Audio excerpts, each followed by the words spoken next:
Ça fait un peu de bruit le micro là, non? Un peu grésillant? Non, ça va? C'est que dans mon oreille. Ok. Eh bien, c'est parti pour le premier temps de cette matinée, un moment pour poser le sujet, pour avoir déjà quelques éléments à l'esprit et s'échauffer l'esprit.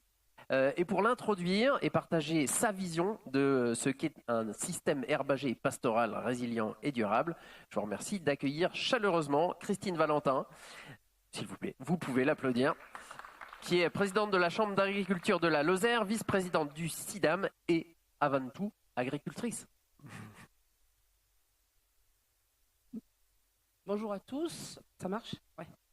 Avant tout agricultrice exactement, donc je suis éleveur au sein d'un GAEC, nous sommes 5 associés, 2 générations on va dire, des gens qui sont entre 55 et 60 ans, et la génération qui arrive, la jeune génération, donc plutôt familiale, mais donc qui ont entre 20 et 23 et 26 ans, donc voilà des jeunes et qui sont à la recherche aussi de nouveaux associés pour remplacer dans les 10 ans à venir ceux qui devront partir. Donc je dirais qu'une exploitation agricole, c'est pas longtemps où tout va bien, c'est souvent on pense à réinstaller et puis très vite on pense aussi à transmettre.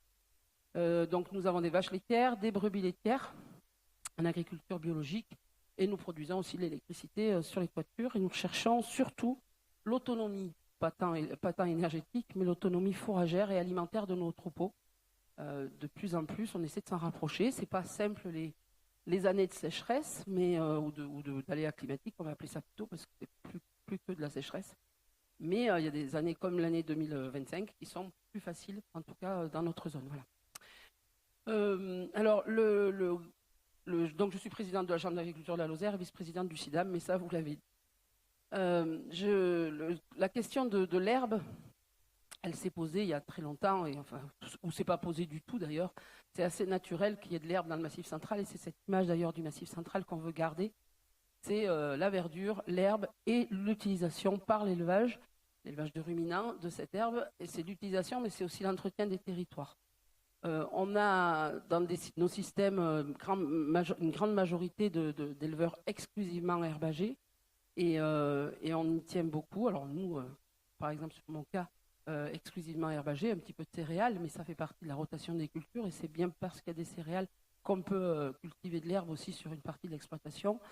Mais sur les 400 hectares à peu près que nous avons, c'est 80 hectares qui servent justement à la rotation des cultures, tout le reste étant de l'herbe pérenne.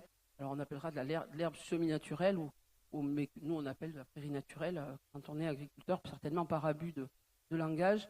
Mais c'est de l'herbe naturelle, alors avec une partie vraiment de bonne qualité, où on peut prévoir d'ensiler ou de faucher, ou de récolter d'une façon ou d'une autre, c'est pas, mais une grande partie aussi de l'âme des parcours. Nous sommes proches du COS, nous sommes sur un COS, et avec, si vous avez l'image du Larzac, on est peut-être encore un peu plus riche, parce qu'on est sur le COS de Sauveterre, mais c'est quand même des grandes étendues qu'on doit faire pâturer, qu'on doit entretenir, qu'on doit nettoyer, qu'on doit clôturer. Donc moi je considère que ces surfaces-là utilise beaucoup de main-d'œuvre, et le volet humain d'exploitation, justement, avec de l'installation, avec des gens qui vivent sur les exploitations herbagères, c'est un point très important. On ne peut pas avoir des grandes surfaces avec une seule unité de main-d'œuvre qui travaille, ça paraît impensable. Donc, ça, je mets un grand point d'honneur sur l'installation, et derrière l'installation, sur la transmission. On va avoir des exploitations aujourd'hui qu'on sache transmettre, qu'on puisse transmettre, et avec des jeunes qui puissent justement les reprendre.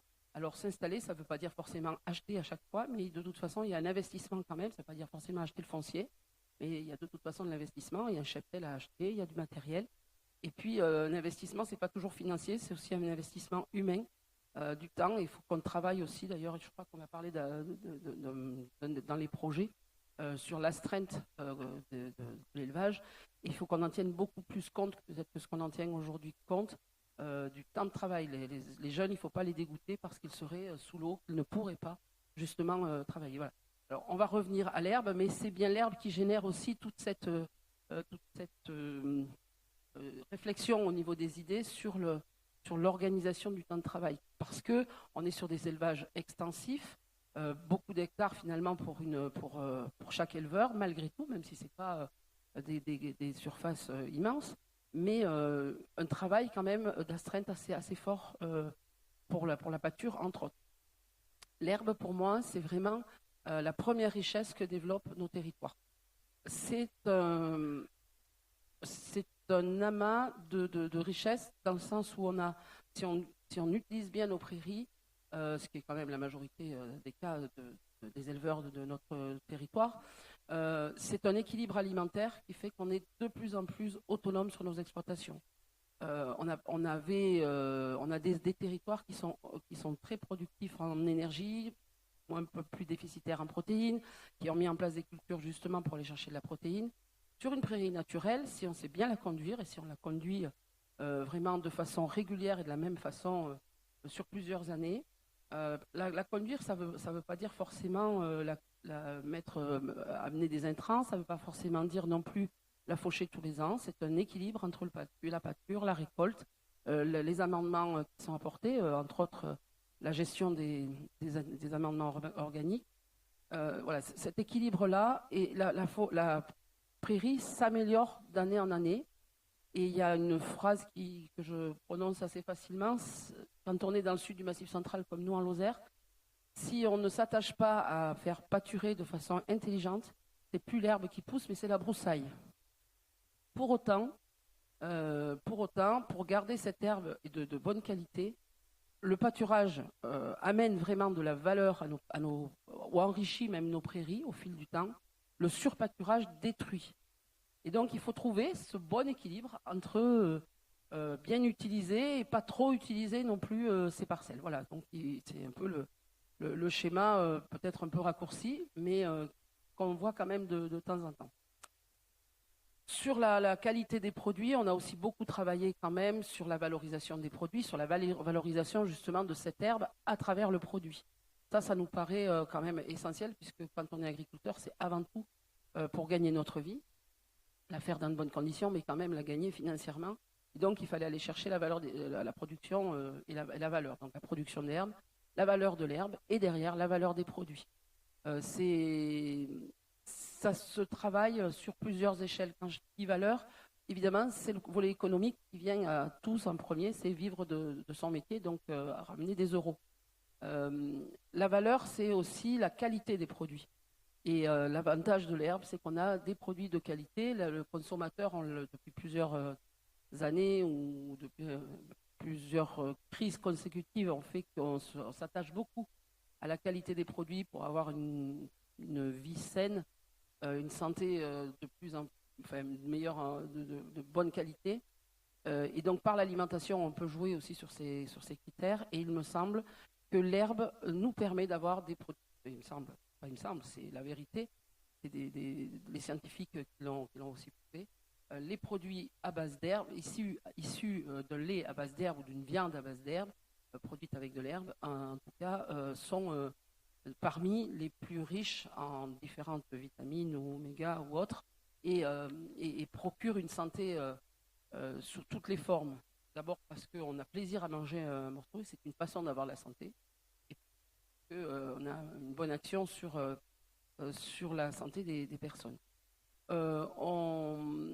On est très attaché à la valorisation des produits. On y a travaillé par exemple au niveau du sida, mais à travers différents projets qui ont été portés par le cluster sur la valorisation du lait. On a le lait, par exemple, le lait de montagne avec mon lait. On a de la production avec la viande. On a aussi beaucoup travaillé sur le changement climatique. Le changement climatique, c'est quelque chose qui impacte beaucoup les systèmes agricoles et particulièrement les systèmes herbagers. J'allais juste dire un tout petit mot pour vous dire, on approche de ton parti. Voilà. Mais on aura l'occasion d'en parler tout au long de la journée. Mais le climat et l'herbe, ça marche bien ensemble. L'herbe a une capacité de résilience ou d'adaptation au climat qui est assez remarquable. Et je le redis, à condition qu'on sache justement bien mettre les actions en face pour avoir des systèmes herbagers durables. Durable, ça veut dire qu'ils répondent à tous les enjeux, mais aussi durent dans le temps. Et l'herbe est particulièrement durable, particulièrement sur le Massif central, où on a des systèmes qui se traitent bien, le climat, une façon de travailler avec nos animaux, ou même un savoir-faire des éleveurs qui est particulièrement résilient. Voilà. Merci pour ce premier témoignage, Christine, on peut l'applaudir.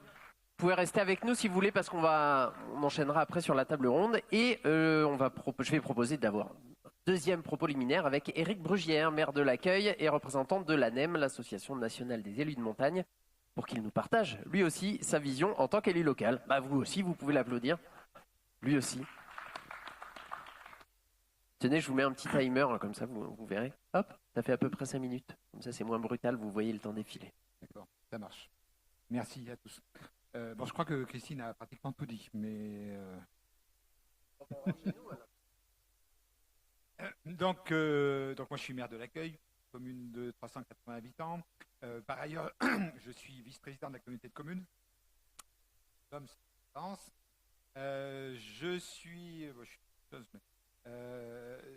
je suis représentant de l'ANEM dans ce cadre-là.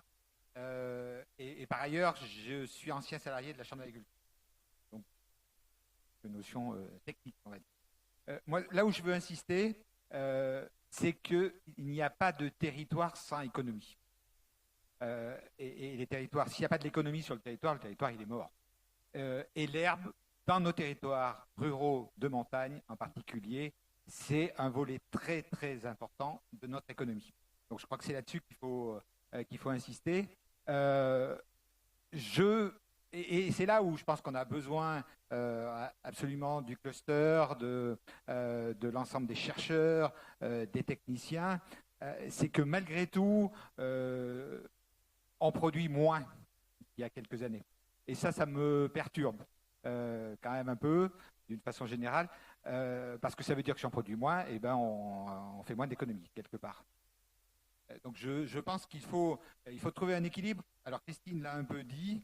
En particulier, elle a dit pâturer de façon intelligente. Moi, je vois certaines zones, en particulier d'estive, qui, je pense, aujourd'hui, ce qui ne veut pas dire qu'il faut intensifier à outrance, mais que je pense qu'on a trop désintensifié. Et aujourd'hui, ça a un petit peu été dit, mais il y a des zones qui ont tendance à s'embroussailler. Donc ça, il faut en avoir conscience, parce que quand je dis économie, c'est produire du lait, de la viande, et derrière faire fonctionner des filières. Et effectivement, on a un ensemble d'outils sur nos territoires. Si on prend l'exemple de notre communauté de communes, donc on a quand même une laiterie qui emploie 110 salariés. Donc c'est effectivement cette notion de production. C'est également l'économie, c'est également le tourisme. Je veux dire, sur nos territoires, le tourisme, et grâce à l'herbe, parce qu'on a des beaux paysages, c'est un volet très important de notre économie. Donc je pense qu'il faut avoir tout ça en tête. Je voudrais peut-être rebondir aussi sur un autre sujet quand même qui peut être préoccupant, c'est quand même le nombre d'éleveurs, alors ça a été dit par Christine aussi, le nombre d'éleveurs qui vont partir à la retraite dans les 10-15 ans qui viennent. J'ai fait un rapide petit point parce que dans ma commune, il y a 32 chefs d'exploitation, il y en a 50% qui ont plus de 50 ans, et il y en a 35% qui ont plus de 55. Et c'est clair que, voilà, je veux dire, faut qu'il y ait des suites, ça veut dire qu'il faut des systèmes il faut des systèmes qui soient adaptés à la vie d'aujourd'hui, et c'est là où on retrouve tout l'intérêt des travaux qui sont conduits par le cluster. Autre point, c'est que je pense qu'il est important, c'est tout l'intérêt du cluster. C'est quelque chose que j'ai défendu depuis longtemps quand j'étais à la Chambre d'agriculture. C'est qu'il est important que l'ensemble des volets travaillent ensemble, c'est-à-dire la recherche, le développement, parce que je veux dire, j'ai trop regretté qu'il y ait des fossés entre ces différents volets. Donc recherche, développement, les collectivités, etc. Il y a plein de choses à faire et c'est tout l'intérêt du cluster. Donc je pense qu'il faut continuer comme ça. Voilà, c'était les grandes... Pas autre chose à dire, hein, mais... Voilà, mais s'il y a quelque chose à retenir, c'est quand même l'économie. Un territoire ne vivra pas sans économie. Et l'herbe, c'est un volet important de l'économie. Donc, il faut...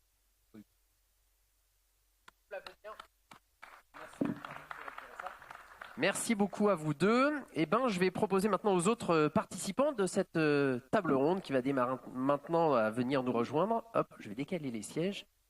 Tic. Bougez pas. Et, vous restez avec nous pour la table ronde si vous voulez réagir aussi, hein. Quand même. Eh bien, j'invite effectivement Maggie Journand, directrice du lycée agricole Louis Mallet, s'il vous plaît, Claire Monnier de l'INRA et à nouveau Bruno Dufayet. Vous pouvez les applaudir aussi. Ça vous permet de nous réchauffer aussi quand on applaudit un petit peu comme ça. Allez-y, prenez place. C'est bon, il y a des sièges pour tout le monde? Ouais. Et je crois qu'il y a un autre micro derrière. Si vous voulez l'attraper, ça sera peut-être plus facile. Je vais le mettre de ce côté-là.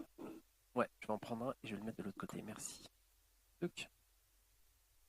Voilà pour vous. Alors, merci d'avoir accepté de vous prêter au jeu de cette discussion, car c'en est bien une. Hein. N'hésitez pas à rebondir sur les propos les uns des autres. Voilà, on fait ça de manière ouverte.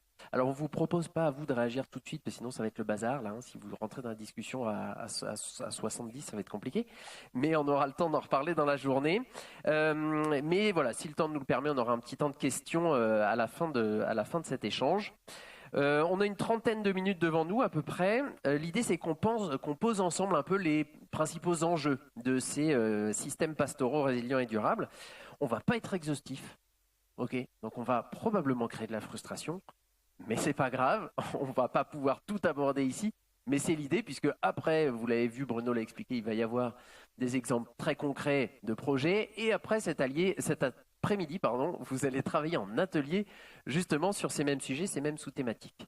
Donc voilà, pas de frustration à avoir. Enfin, il y en aura un petit peu, mais on n'abordera pas tout. Mais on va essayer d'évoquer un peu ces trois thèmes, qui sont cette résilience et meilleure connaissance technique des enjeux. On les voit. Non, c'est là, c'est bien ça, c'est bon. Attends. Ouais, c'est bon. C'est ce qui va nous servir pour la table ronde. Donc résilience et meilleure connaissance technique des enjeux des systèmes. Un deuxième thème qui est attractivité et formation. Voilà, comment on donne envie et comment on forme autour de ces métiers-là et les enjeux qui sont derrière. Et puis le dernier thème qui est celui de la sensibilisation et de la communication dont a parlé très rapidement Bruno tout à l'heure. De manière hyper originale, je vous propose qu'on commence par le premier. Et donc ma première question, elle va être pour vous, Claire. Je sais qu'à l'INRA, vous travaillez notamment sur la modélisation des exploitations. Je pense que c'est bon, il est branché à mon avis. Essayez un petit. Oui. Ouais, ça marche. Sur la modélisation des exploitations pour imaginer les risques un peu et comment y faire face. Alors, quels sont les leviers auxquels vous pensez, sur lesquels vous travaillez pour devenir un peu résilient et durable face à ces aléas de prix, ces aléas climatiques Alors déjà, avant un petit peu de parler de levier, il faut aussi arriver à se projeter un petit peu sur à quel type d'aléas en fait il va falloir faire face. Donc c'est un petit peu les projets AT3C, les projets qu'on va mener dans le cadre de Vacherin, c'est-à-dire quelles sont les projections climatiques, quelles sont les incertitudes liées à ça, pas non plus d'absolu. Et par rapport bien sûr aussi aux scénarios socio-économiques, vers quel monde on va. Quel sera le prix du pétrole en 2050 qui va vraiment guider beaucoup l'évolution et quel sera notre monde? Est-ce qu'on va aller vers un monde libéral où tout le monde va être en compétition ou plutôt vers un territoire où on va chercher la multifonctionnalité? Donc ça, c'est vrai que c'est important quand on parle de résilience de placer un petit peu le cadre, à quoi on doit se préparer. Et après, en termes de leviers, il existe plusieurs types de leviers. Et donc l'enjeu, ça va être de savoir comment les mobiliser de façon complémentaire, ou peut-être qu'il y a des leviers qui sont plus adaptés à certains systèmes que d'autres. Et dans ces leviers-là, on a par exemple des leviers où on va chercher à absorber, à tempérer les aléas, donc travailler sur stock par exemple, comment on va gérer dans un système herbagé les stocks fourragers, combien de mois en fait en sécurité. Alors c'est vrai qu'il y a des travaux où on a montré que entre une demi-année de sécurité ou même par les enquêtes, on voyait qu'il essayait d'avoir entre 1 et 3 mois d'avance.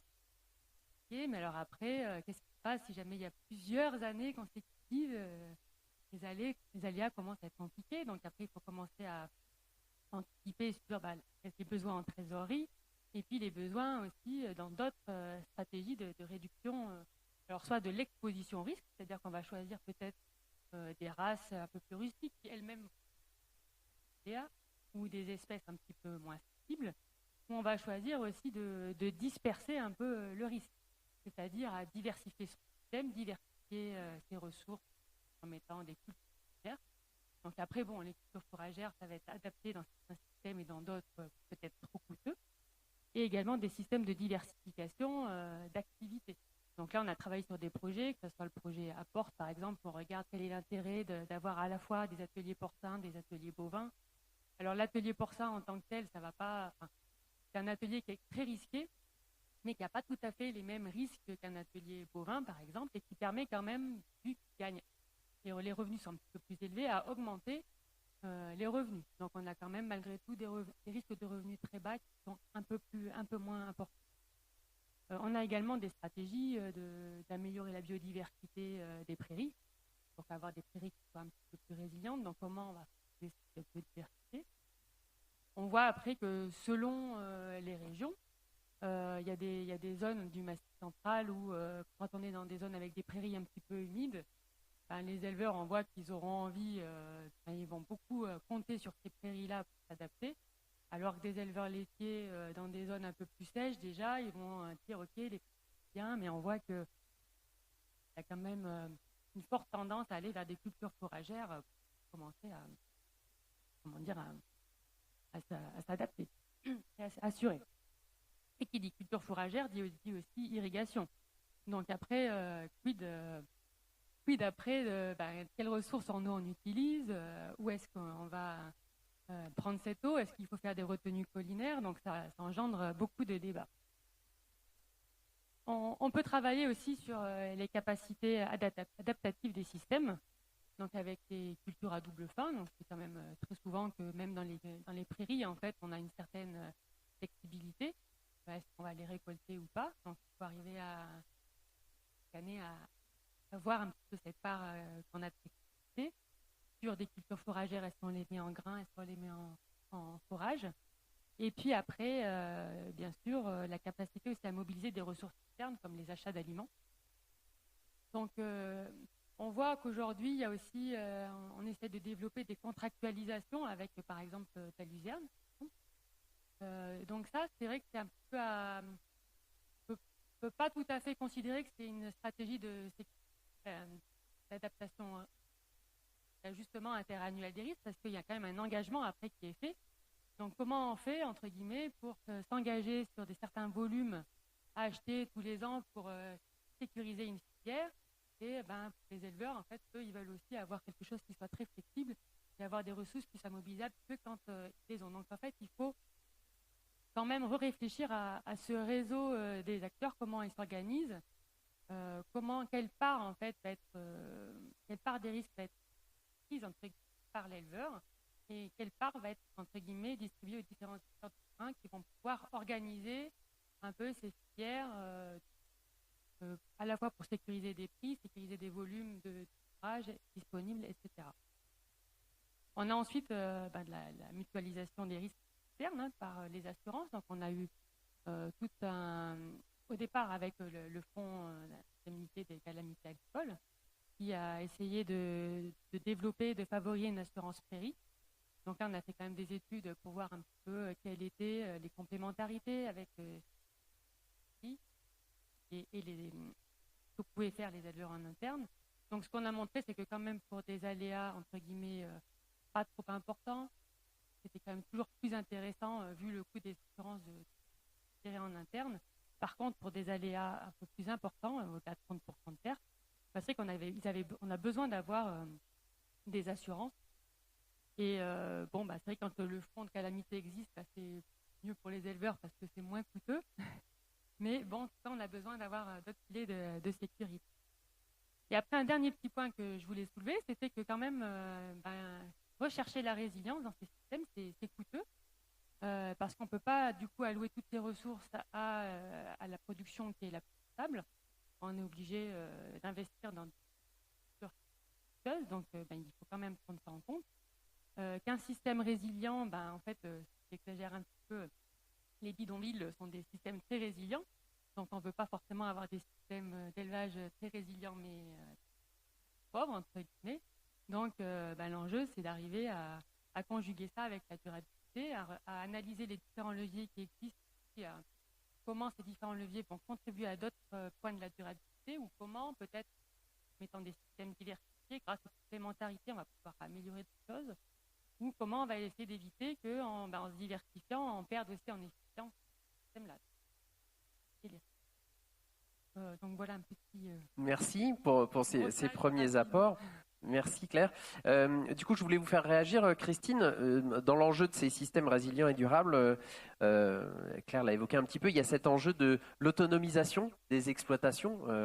Il y a des enjeux, effectivement, l'une des plus grandes certitudes qu'on a, c'est qu'on n'en a pas beaucoup de certitudes, justement, qu'on va avoir beaucoup d'incertitudes, et on va être dans un monde de plus en plus incertain. Donc, comment on fait pour rester connecté à tous les autres écosystèmes, les autres structures, etc., mais à développer une autonomie un peu particulière aussi, et plus résiliente du coup. Alors, c'était simple, je ne poserai pas la question. Évidemment, on ferait une petite feuille et on la distribuera à tout le monde, mais ça serait bon. Ça serait simple. Claire en a parlé un petit peu.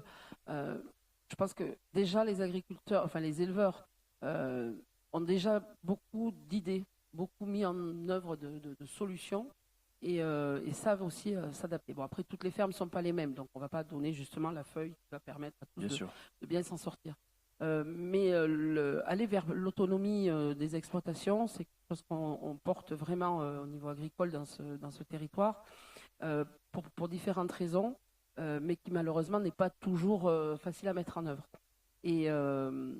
Et on a vu d'ailleurs au fil du temps, on va parler des sécheresses parce que c'est quand même l'aléa qui a le plus touché notre territoire ces 20 dernières années, où d'ailleurs on n'était pas forcément dans le Massif central très habitué à avoir des sécheresses comme on les a ces 20 dernières années, c'est-à-dire aussi bien au printemps qu'à l'automne, et parfois avec des canicules très, très fortes, même qui durent que quelques jours, mais qui font quand même très mal.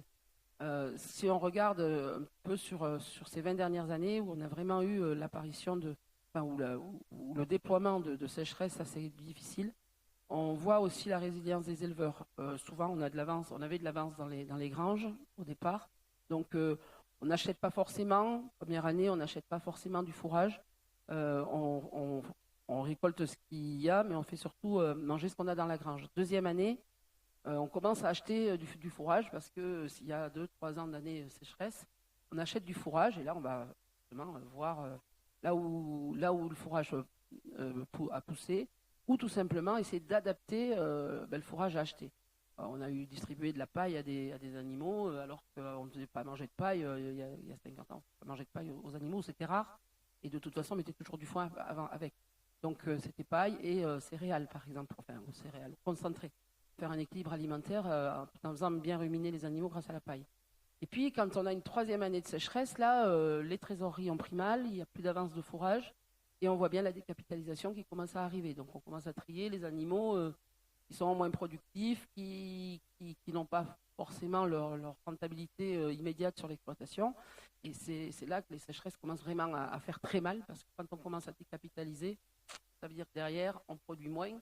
Et ça peut s'enchaîner. Donc on arrive aussi, nous éleveurs, à trouver un équilibre, et il y en a beaucoup qui l'ont mis en place, c'est-à-dire que peut-être pas aller chercher toujours la productivité à outrance, mais justement plus l'autonomie, peut-être avec un peu moins d'animaux que ce qu'on a eu à un moment, mais quelque chose de plus durable, de plus robuste, peut-être. Ouais, plus robuste, et un maintien d'une production avec justement avoir en tête d'avoir aussi de l'autonomie, 6 mois, 1 an, à voir, mais puis dans les autres, on n'a pas toujours la même façon de réfléchir ou de réagir, avec des fourrages différents.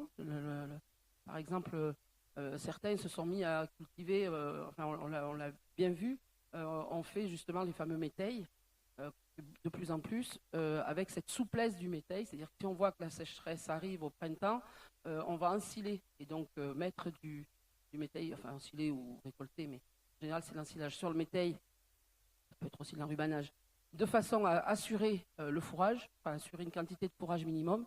Et si l'année est plutôt favorable dès le printemps et qu'on a des fourrages à récolter sur l'herbe, on va plutôt ensiler pour justement aller chercher l'autonomie, on va plutôt moissonner nos métails pour aller chercher l'autonomie de concentrer, être moins dépendant des achats.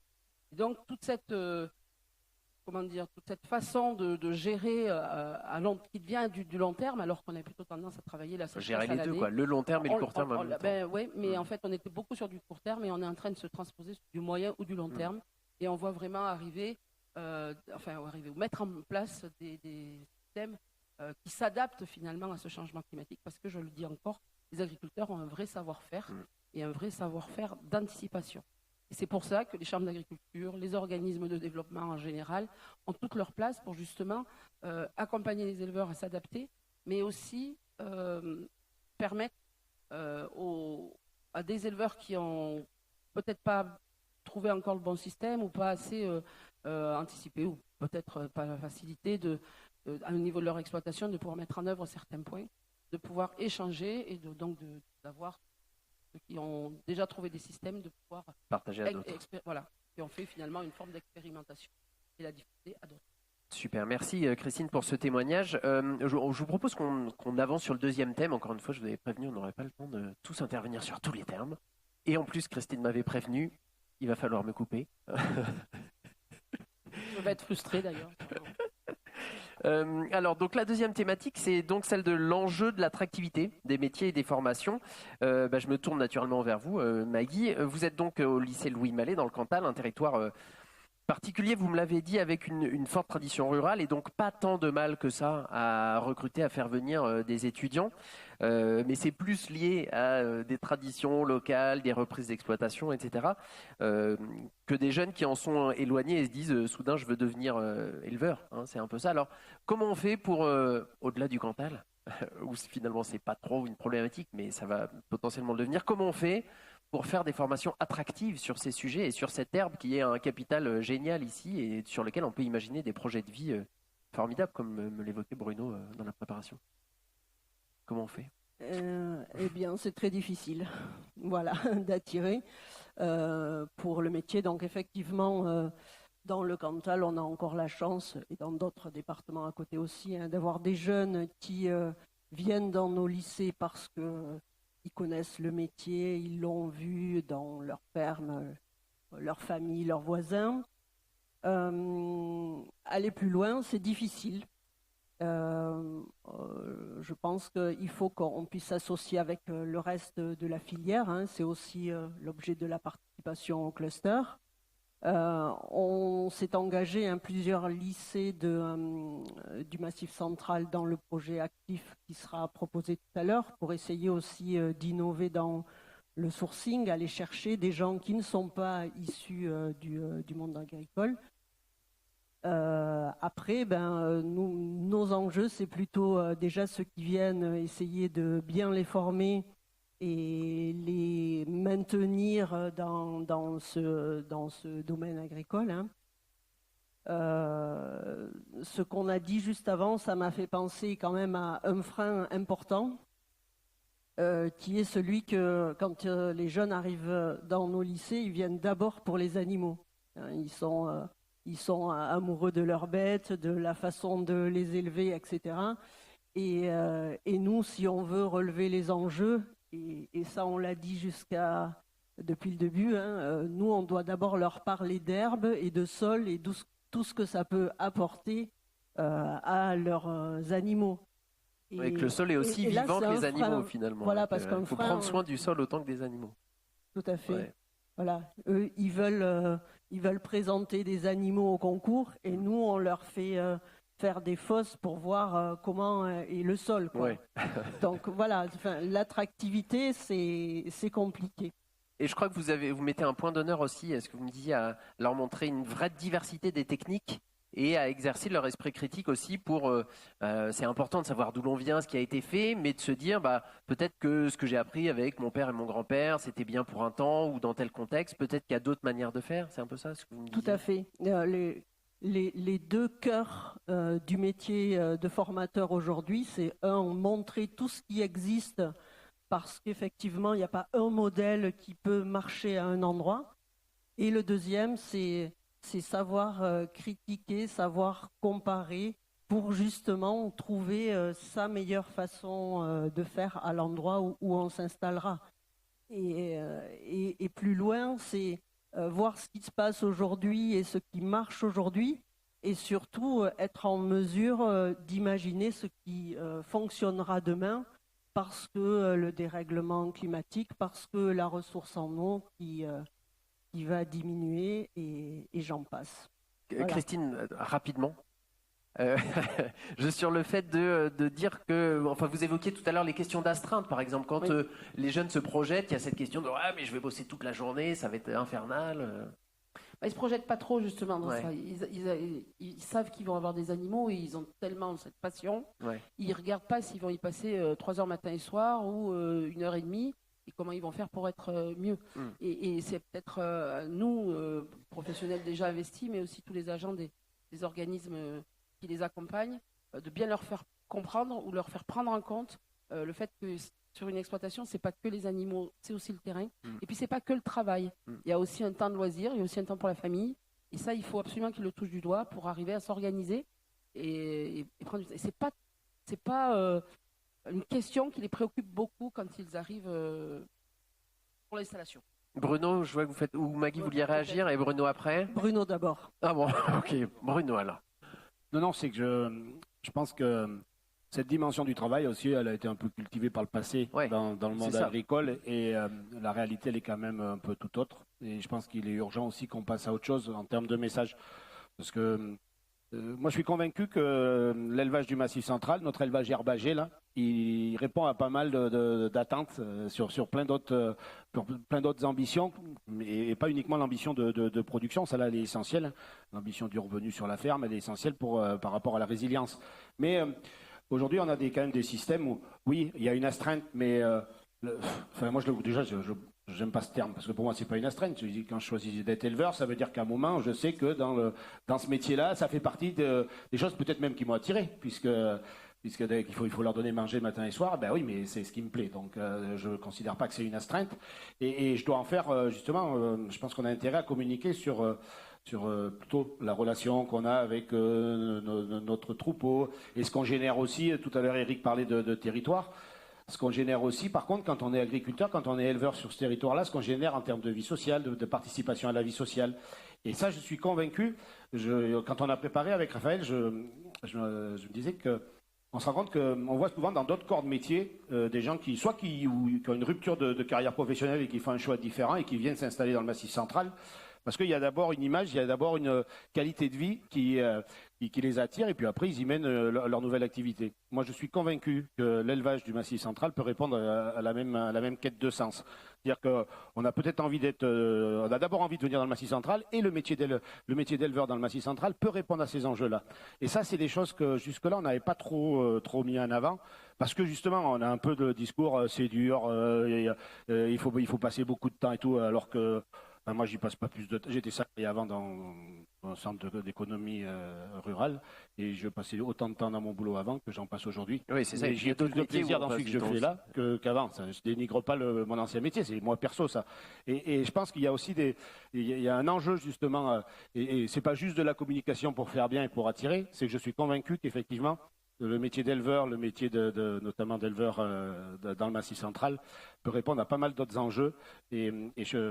C'est ce qu'on retrouve aussi dans l'évolution même, je trouve, de l'enseignement agricole, c'est-à-dire qu'on a dépassé la simple zootechnie ou phytotechnie, où on amène d'autres dimensions. Quand Laure Magui disait qu'il y avait une volonté de présenter l'ensemble des systèmes à un jeune étudiant, c'était pas le cas avant. Moi, quand j'étais en lycée agricole, on n'avait pas une diversité de présentation qui était très très large. On avait plutôt un monosystème dans lequel on devait rentrer. Et puis là aussi, c'est pas une critique, c'est un constat. Aujourd'hui, on est sur un autre système et je trouve que l'enseignement agricole a bien évolué et continue d'évoluer et se pose beaucoup de questions sur ces enjeux-là pour rendre le métier aussi attractif. Maggie, vous vouliez réagir du coup? Oui, juste pour compléter, quand on interroge les jeunes aussi sur le métier, la modernisation des systèmes, la technologie qui entre dans les élevages, la robotisation qui permet de gagner du temps et d'en passer un peu moins, et des suivis particuliers liés aux nouvelles technologies. Ça a un côté attractif qui quand même est perceptible. Voilà. Alors il ne faut pas être déconnecté des animaux, c'est clair, parce qu'on ne peut pas leur dire que la ferme va tourner avec le smartphone. Ouais, voilà, c'est terriblement triste. Que ça ne marche pas, mais quand même, l'allègement du temps passé, l'allègement Un peu de pénibilité, de la allégé. pénibilité, exactement. Passer du temps avec les animaux, oui. À repousser du foin toute la journée, non. Enfin, voilà. Donc ça fait partie de l'attractivité et des choses qu'il faut qu'on continue de mettre en avant en lien avec ces systèmes herbagers. Bah, du coup, on a un peu naturellement glissé sur ce troisième thème là, de la sensibilisation et de la communication. Ça me fait penser, Eric, à cette attractivité des territoires qui est nécessaire, dont vous parliez tout à l'heure, vous en tant que maire et élu local, c'est des choses qui sont importantes. Faire venir des gens en leur disant, si vous ouvrez des exploitations, voilà ce qui va se passer. Qu'est-ce qu'il y a derrière aussi, c'est les messages, on disait tout à l'heure, c'est aussi cultiver le sol aujourd'hui, leur montrer que c'est cultiver le lien, cultiver le vivant, les animaux, le sol, et attirer comme ça par ces valeurs-là, c'est important pour vous aussi dans votre communication. Mais c'est clair qu'il faut de la communication. Et je pense que ça a été dit, mais que le métier, quelque part, d'agriculteur a besoin d'être réexpliqué dans toute sa dimension, quelque part. Et on a un peu besoin de redorer l'image. Je dirais, c'est pas le métier qu'on avait il y a 30 ans. Et effectivement, l'agriculteur dans un territoire, aujourd'hui, on l'a dit, il est indispensable, on l'a dit sur le langue de l'économie, que ce soit la production, que ce soit le tourisme. Ça a été un petit peu, mais il y a un point que je veux souligner par exemple, c'est-à-dire qu'aujourd'hui, si on n'avait pas les agriculteurs dans nos territoires, il y a beaucoup de casernes de pompiers qui seraient fermées. Parce que ce qui fait vivre aujourd'hui, ce qui fait que nos casernes tournent, c'est parce que les agriculteurs sont là en journée. Je veux dire, pareil sur les fermetures d'écoles, on en parlait hier. Ouais, alors les fermetures d'écoles, c'est pareil. Je veux dire, donc c'est tout ça qui est important, c'est tout ça qu'il faut expliquer, c'est tout ça où on peut trouver du bonheur. Parce qu'on a besoin, au niveau du recrutement, entre guillemets, des futurs agriculteurs, on a besoin d'élargir. Il faut aller chercher plus loin. Parce que si je prends l'exemple de mon petit secteur, c'est pas tout à fait comme à Saint-Flour. Aujourd'hui, Saint-Flour, ils remplissent les classes. Si on prend l'exemple de Rochefort-Montagne aujourd'hui, si ça se passe comme ça l'an prochain, il y a une classe production qui va fermer, par exemple. Donc, il faut vraiment, mais je pense qu'il faut, on a plein d'atouts qu'il faut mettre en avant. Claire, vous me disiez, la recherche a aussi un rôle de pousser, enfin c'est ce qu'on vous demande d'ailleurs dans vos missions, d'avoir de l'impact et notamment de communiquer et sensibiliser aussi sur tout ça. Oui, c'est vrai qu'on nous demande de plus en plus effectivement d'aller, de rejoindre un petit peu le terrain, on va dire. Donc c'est vrai que je ne sais pas si on va vous en parler plus tard, mais l'initiative un peu de Coccinelle. Oui, tout à l'heure, ça va être un petit peu l'objectif aussi, voilà, d'intégrer le public, de communiquer au grand public. Bon, après, nous aussi, on a quand même, voilà, volonté d'intervenir dans différentes instances comme ici. Après, c'est vrai qu'il y a des enjeux aussi de la recherche dans un monde qui se polarise de plus en plus entre les anti, les pour, qui font les uns du greenwashing, les autres, voilà. Et donc, c'est vrai qu'on a, je pense, la responsabilité, même si ce n'est pas toujours facile, d'avoir des positions objectives. En tout cas, les arguments soient objectifs pour essayer de renseigner le débat, etc. Et c'est vrai que nous aussi, en tant que chercheurs, mais vous aussi, j'imagine, on est aussi exposés à des critiques aussi de tout ça. Donc, c'est vrai que la communication, c'est quelque chose aussi que je pense tout un chacun doit être un peu accompagné pour arriver à communiquer correctement. Ouais, et puis c'est ça, la recherche peut apporter aussi des infos, des trucs un peu fiables sur lesquels on peut se dire, et voilà. Et vous voulez réagir, Christine? Juste sur la communication, on a un merveilleux atout dans le Massif central. Aujourd'hui, les populations qui arrivent dans les écoles et pas que dans les écoles agricoles, les jeunes en formation ou qui arrivent sur le marché de l'emploi ont vraiment cette envie d'un environnement préservé, d'une qualité des produits, d'animaux qui pâturent, de choses vraiment proches de la nature. Consommer des produits locaux. Voilà, local aussi. Ouais. Et je pense que le Massif central, là, il coche beaucoup de cases. Et il faut savoir leur plaire, mais il faut savoir aussi les accueillir. Et je crois qu'on y travaille beaucoup dans nos différentes structures agricoles. Mais les territoires ont aussi mis beaucoup de moyens pour arriver à les accueillir de la meilleure façon qu'ils peuvent. Alors, pas que les agriculteurs, mais entre autres les agriculteurs. Parce que les agriculteurs qui sont dans la salle, ceux qui ont à peu près plus de 40 ans, il y en a très peu qui sont passés par les crèches. C'est leur maman qui les gardait souvent parce que, conjointe d'exploitants ou exploitante elle-même, garder les enfants à l'école. Moi, j'ai jamais été dans une crèche, j'ai jamais été en colo. J'étais fils d'agriculteur.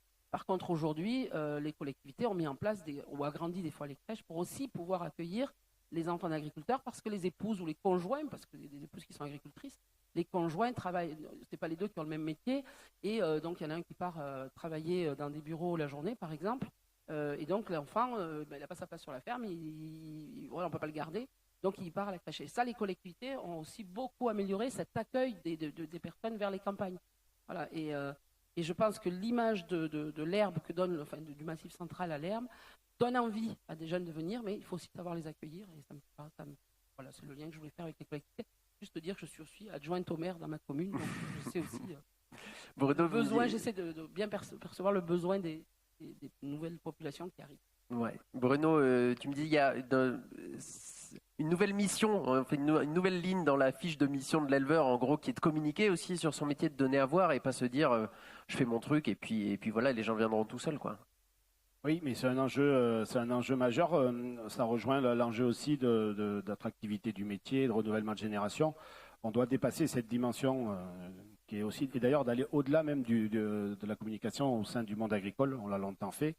On le disait, la recherche a évolué vis-à-vis des agriculteurs pour mieux communiquer sur les travaux, mais aujourd'hui on a une mission qui va bien au-delà. On doit arriver à...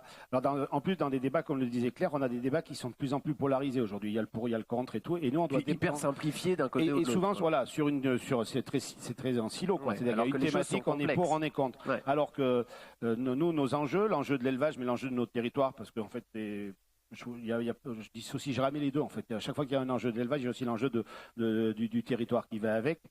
Il doit montrer justement une diversité d'approches. Et ça, ça se fait pas juste par une communication comme on avait l'habitude de le faire, une communication ultra pro, destinée à des pros. C'est encore une autre dimension et c'est pourtant majeur.